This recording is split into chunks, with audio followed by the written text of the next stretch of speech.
Those are some highlights from happier times. I'm Gary Davenport, IDP Senior Staff Writer at Fantasy Charts. This is the latest in an IDP Spotlight series, highlighting some of the individual defensive players in 2014 and what their prospects look like for the upcoming year. This one, as you can tell, features New York Giants defensive end Jason Pierre-Paul. Back in 2011, Pierre-Paul put on a show. 86 tackles, 16.5 sacks. Finished second among defensive linemen that year to Jared Allen of the Minnesota Vikings, who had 22 sacks that year and almost broke the single-season sack record. Finished second among defensive linemen. Not only was it second that year, it was the third best performance by any defensive lineman in the last 5 seasons, trailing only Jared Allen that year and J.J. Watt the following season in 2012 when he went ballistic. It looked like the sky was the limit. Everything looked phenomenal. You had a young defensive lineman tearing it up against the run, 15-plus sacks. Coming into the 2012 season, not only was Jason Pierre-Paul the first defensive lineman drafted, ahead of J.J. Watt, mind you, but he was the first individual defensive player at any position coming off draft boards. He was going early. The sky was the limit. Everything looked great. Problem is, from there, that's as good as it got. In 2012, Pierre-Paul's sack numbers plummeted from 16.5 in 2011 to 6.5 in 2012. He blamed it on a back injury after the season and managed to salvage top 10 fantasy numbers because he posted 66 tackles. It saved his bacon. He finished, I believe, 8th in Fantasy Sharks default IDP scoring that year. Not what owners were hoping for, but, you know, it could be worse. In the 2013 offseason, Pierre-Paul had back surgery. Vowed he was going to be good to go for opening day. There was some concern coming off the bad year. His ADP dropped a little bit, but people were still anticipating that DL1 season from Pierre-Paul last year. They didn't get it. Not even close. His numbers, the bottom fell out. The back was never right. You could tell at the beginning of the year he clearly wasn't the same JPP that we had grown accustomed to, and his numbers were terrible. 27 tackles, 2 sacks, 90th among defensive line, outside the top 75. Spent part of the year on benches and the other part of it on the waiver wire, and then finally 11 weeks into the season, Pierre-Paul injured his shoulder, and that was that. It was over.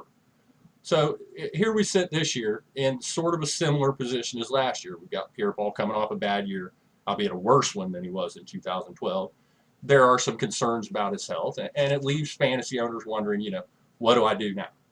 Back in May, Pierre-Paul said, I'm 100%, I'm ready to go, rock and roll, rebound time, so on and so forth.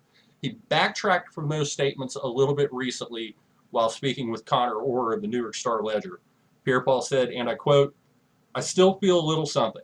I still feel a little something, but at the end of the day, it's nothing that's going to bother me while I'm playing.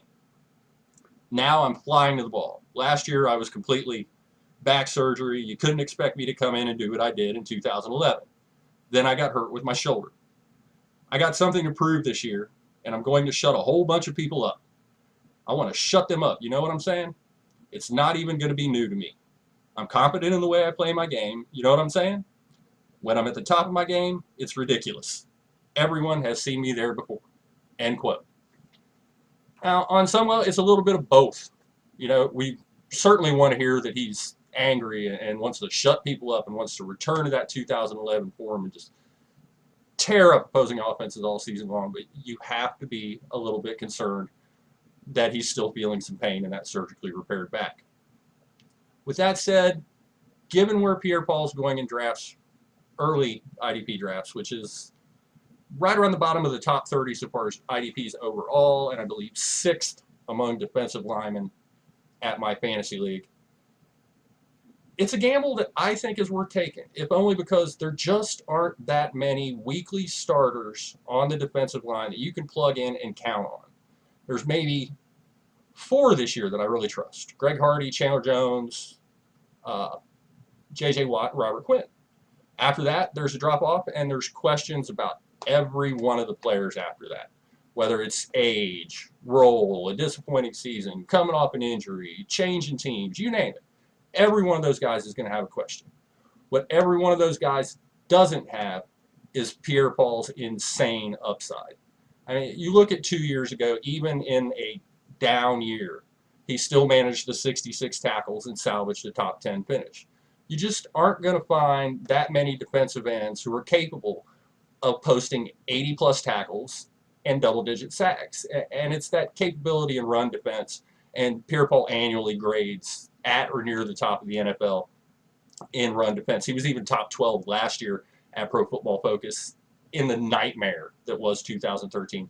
It's that capability against the run that really makes Pierre-Paul stand out, because it gives you a measure of consistency that you won't get with a lot of other defensive linemen.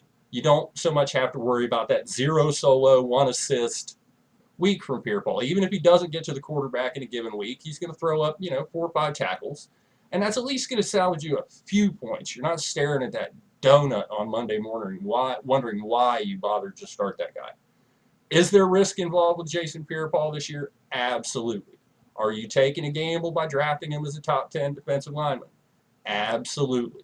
But given that we can almost examine for a healthy Pierre-Paul 2 years ago as his floor, so say bottom of the top 10, and that his ceiling would be finishing as the top defensive lineman overall, I think it's a risk worth taking. So if you're the gambling sort and you miss out on one of those top elite defensive linemen, the Watts and Quinns and Jones and etc., take a look at Jason Pierre-Paul. It's going to be a risky play, but if he hits and if he can stay healthy, with Justin Tuck now in Oakland, they're going to need him to play full time. The upside is there. The reward could be there too.